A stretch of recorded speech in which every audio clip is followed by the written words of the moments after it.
अव्ययीभाव समास. अव्ययीभाव समास म्हणजे काय, तर त्यात पहिले पद प्रमुख असते व बहुधा अव्यय असते आणि ज्या सामासिक शब्दांचा वापर हा क्रियाविशेषणासारखा केला जातो. आपल्याला इथे दोन गोष्टी महत्त्वाच्या लक्षात ठेवायच्या आहे. अव्ययीभाव समास जर म्हटलं तर त्याची सुरुवात नावातच दिलेली आहे, त्याची सुरुवात अव्ययाने होते. तर हे अव्यय कुठले असतात, तर हे अव्यय असतात आ, यथा, प्रति, हर, बे, दर, गैर, बिन असे हे जे अव्यय असते तर याने त्या शब्दाची सुरुवात होते, तो असतो अव्ययीभाव समास.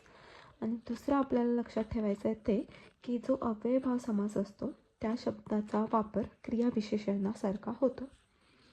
तर हे झालं आपलं अव्यय शब्दाबद्दल. आता आमरण याची सुरुवात कशाने झाली, अव्ययाने झाली, आने झाली, त्यामुळे हा आपला अव्ययीभाव समास. आणि याची जर आपल्याला फोड करायची झाली, आमरण म्हणजे मरणापर्यंत. तसाच आजन्म, आजन्मामध्ये आ झाला आपला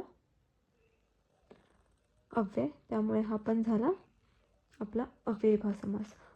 प्रतिक्षणी, प्रति आले. अजून एक लक्षात ठेवायचं आहे, घरोघरी किंवा क्षणोक्षणी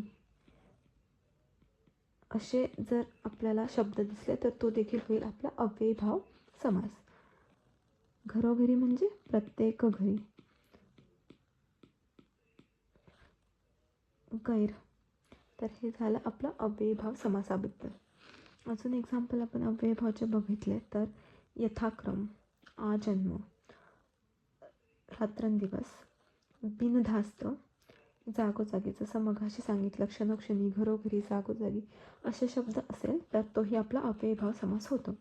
घरोघरी, क्षणोक्षणी, दररोज, गल्लोगल्ली, पदोपदी, दारोदार, रास्तोरास्ती, पावलोपावली. तर हे झालं आपलं अव्ययीभाव समास.